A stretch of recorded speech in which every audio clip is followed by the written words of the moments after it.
Hey everyone, so the new era of WWE launched last night with the new Raw brand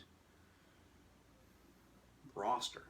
And to say the least, it was, I think, an interesting idea. I think there are things that are going to take some getting used to. There are things that we knew were going to happen, but they promised a new set, and really wasn't there. I mean, there's this kind of Archie type thing that comes around the set, and it just didn't look right. Um, I mean, by standards, the thing that they had a Backlash, that little wavy thing that kind of was on the stage, that would have been interesting to put somewhere.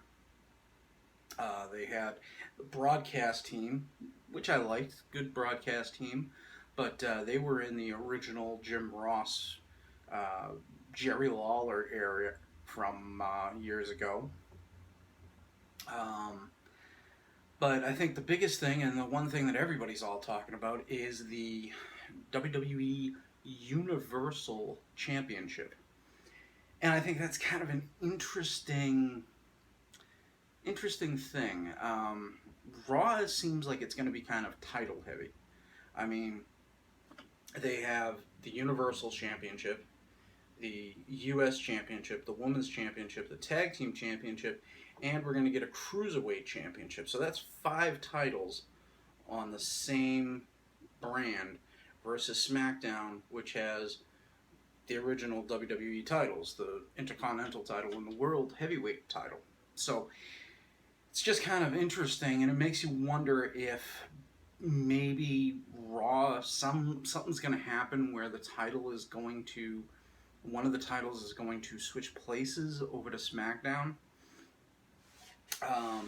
It's just kind of an interesting thing that's going on there that I don't know. I don't know what the McMahons are thinking about with this, but I mean, just the fact that now we have pretty much all but have confirmation that each brand is going to have their own pay-per-views beginning in September, and that one will be in Boston, Massachusetts, which, if you can't tell, is right near me.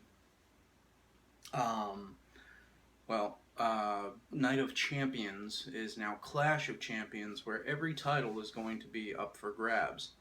And that's going to be interesting. That would mean that we would see all five titles defended in one night.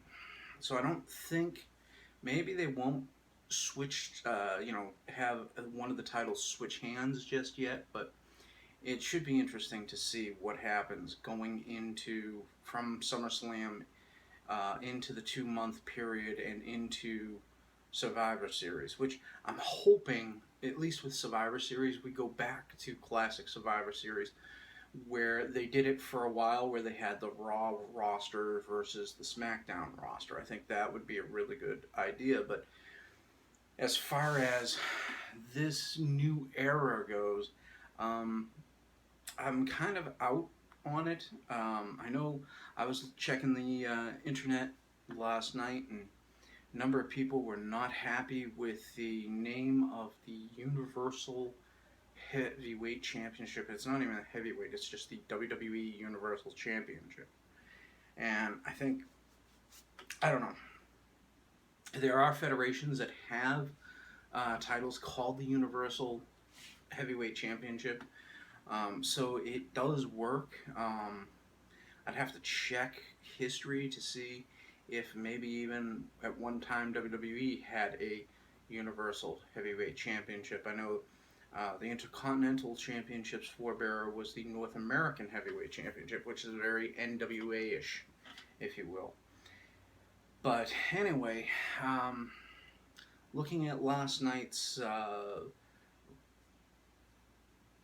matches, it was pretty good. I mean, the fact that Sasha Banks won the Women's Championship, I thought that was a great pat on the back, especially after the great match her and Bayley had at Backlash the night before.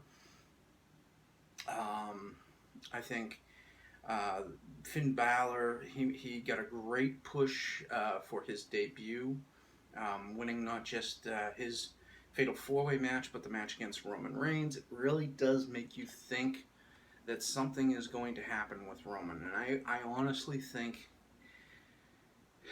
given what has happened with him recently, I think maybe making him into a rule breaker would be the best course of action to go. Only because then it gives some kind of redemption. The fans will be kind of, I think, you make him into a bad guy, I think it confuses the fans, and they don't know if they should be booing him because they're already booing him. Um, so that's going to be interesting to see. Um, Nia Jax made her debut. It was a squash match, much like her debut in NXT.